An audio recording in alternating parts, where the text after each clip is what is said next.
একক আৰু অনন্য আছিল। গতিকে ৰাজীৱ সতীয়া আমাৰ সংগঠনৰ পৰিয়ালবৰ্গৰ কাৰণে এক খুব আত্মীয় সম্পৰ্ক আছিল। শিক্ষক মুক্তি হওক বা ছাত্ৰ মুক্তি হওক বা আমাৰ নাৰী মুক্তি হওক বা আমাৰ সংগঠনৰ প্ৰতিগৰাকী সদস্যৰ লগত ৰাজীৱ সতীয়া এক খুব চিনাকি মুখ। আৰু ৰাজীৱ সতীয়াক আমি আমাৰ সংগঠনৰ বিভিন্ন মঞ্চত লগ পাইছিলোঁ। গতিকে ৰাজীৱ সতীয়া এক অসমীয়া জাতীয় জীৱনৰ কাৰণে এক অপূৰণীয় ক্ষতি বুলি আমি কৈছোঁ। আৰু তেখেতে মাটিৰ গান গাই ভাল পোৱা মানুহ আছিলে, জাতিৰ কথা কৈ ভাল পোৱা মানুহ আছিলে, মানুহে মানুহৰ কথা কৈছিলে, অসমীয়া জাতীয়তাবাদৰ কথাবোৰ কৈছিলে।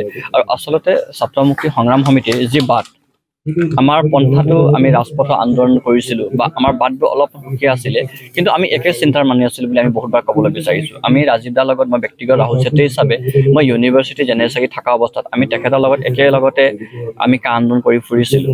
আৰু তেতিয়া আপোনালোক সকলোৱে জানে যেতিয়া কা আন্দোলন চলি আছিলে, সমগ্ৰ অসমৰ বিভিন্ন প্ৰান্তত তেতিয়া কাৰ্ফিউ দিছিলে।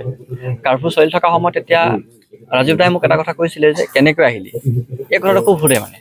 আৰু তেতিয়া আমি এটা কথা অনুভৱ কৰিছিলোঁ যে আমিতো শিল্পী বুলি ক'লে এটা এছাম আছিলে শিল্পী যিসকলে এটা শ্ৰেণী থাকি ভাল পায়, কিন্তু সকলো সোঁতৰ বিৰুদ্ধে গৈ আমি ৰাজীৱ সতীয়া ডাঙৰীয়াই একেবাৰে মাটিৰ নিচিনা মানুহ আছিলে আৰু মাটিৰ মানুহ দৰে আমাৰ কথা পতাবোৰ পাতিছিলে।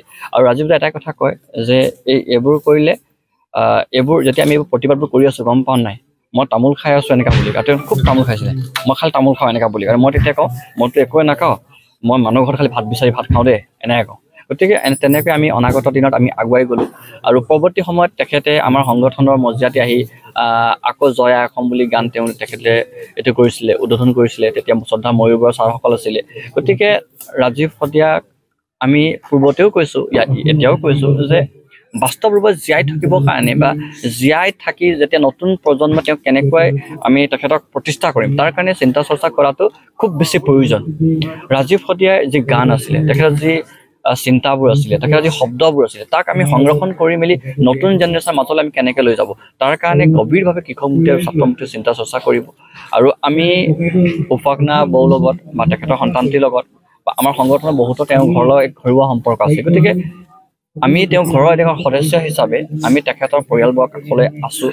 আৰু পৰৱৰ্তী সময়ত বহুত কথা বতৰা পাতিছে, এইখিনি কথা আজি ক'বলৈ নাযাওঁ, কিন্তু এটাই কথা কৈছোঁ, ৰাজীৱ সতীয়াই যাতে জীয়াই থাকে, ৰাজীৱ সতীয়াৰ সত্তাটোক আমি যাতে সন্মান সহকাৰে আহি থকা প্ৰজন্ম আৰু অনাগত দিনত নতুন শিল্পী সমাজৰ মাজত তেখেতক আমি প্ৰতিষ্ঠা কৰিব পাৰোঁ, তাৰ কাৰণে আমি কিন্তু চিন্তা চৰ্চা কৰিম। আৰু চৰকাৰলৈ বিশেষ আমাৰ অনুৰোধ, ৰাজীৱ সতীয়াক আজি দেখিছোঁ কেন্দ্ৰীয় পৰ্যায়ৰ নেতাৰ পৰা আৰম্ভ কৰি কেন্দ্ৰীয় মন্ত্ৰীৰ পৰা আৰম্ভ কৰি বিভিন্ন স্তৰৰ বিধায়কসকলে আজি তেখেতসকলে শোকবাৰ্তাবোৰ দি আছে। কিন্তু তেখেতসকলকো আমাৰ হাতযোৰ কৰি তাই অনুৰোধ কৰিছোঁ যে ৰাজীৱ সতীয়াৰ পৰিয়ালবৰ্গৰ সংস্থাপনৰ কথাবোৰ যে তেওঁলোকে চিন্তা চৰ্চাবোৰ কৰে।